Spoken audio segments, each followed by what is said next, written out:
Ngayong buwan po ginugunita ang Cancer in Children Awareness Month. Sa buong mundo, dumarami raw ang mga batang dinadapuan ng cancer. May report si Rida Reyes. Pagpasok pa lang sa silid na ito, sasalubo ang masayahin at mapaglarong batang si Eman. Ngunit sa likod ng sigla ng 3 taong gulang na bata, ay siya namang di maikubling lungkot sa mukha ng kanyang mga magulang.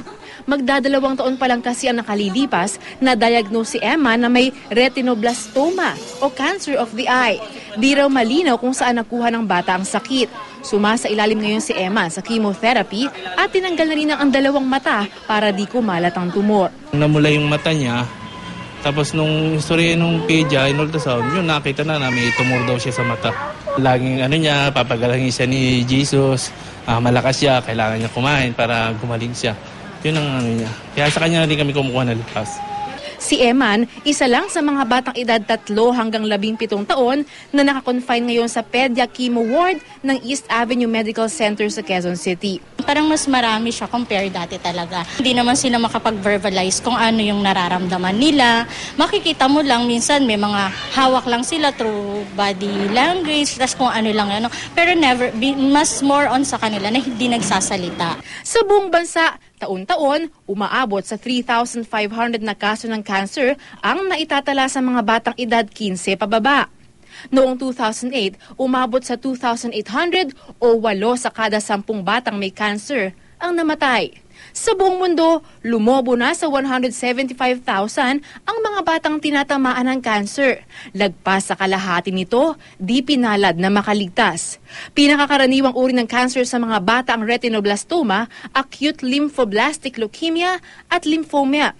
Ang Department of Health, idineklara ng Cancer in Children Awareness Month ang buwan ng Abril para raw mabigyang kaalaman ng mga magulang sa tumataas na bilang ng cancer sa mga bata.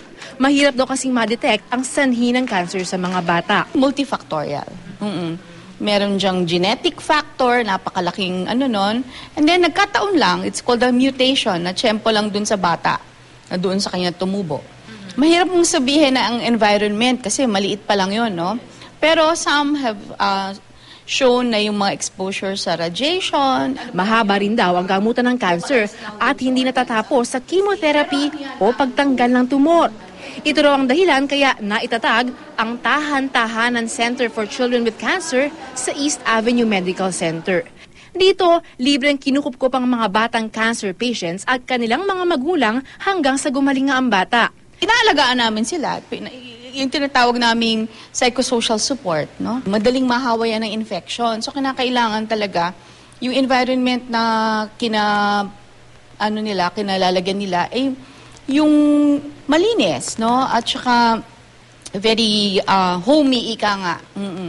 So, dito sama-sama sila, no? Naglalaro sila together, yung mga parents, support group sila. Isa na rito ang mag-inang Mary Ann at Chloe, 4 na taong gulang, at na-diagnose na may stage 1 Wilms tumor o tumor sa kidney. Ang mga larawang ito ang nagpapaalala kay Mary Ann ng sinapit ng anak. Pag ginagamot sana, kung mamarapatin, sa akin na lang iturok yung mga gamot. Kasi umihiyaw, pagkatapos pag na po ng mga gamot, nanginginig, takot na takot. Lagpas 200,000 ang nagastos sa mga operasyon at gamot ni Chloe.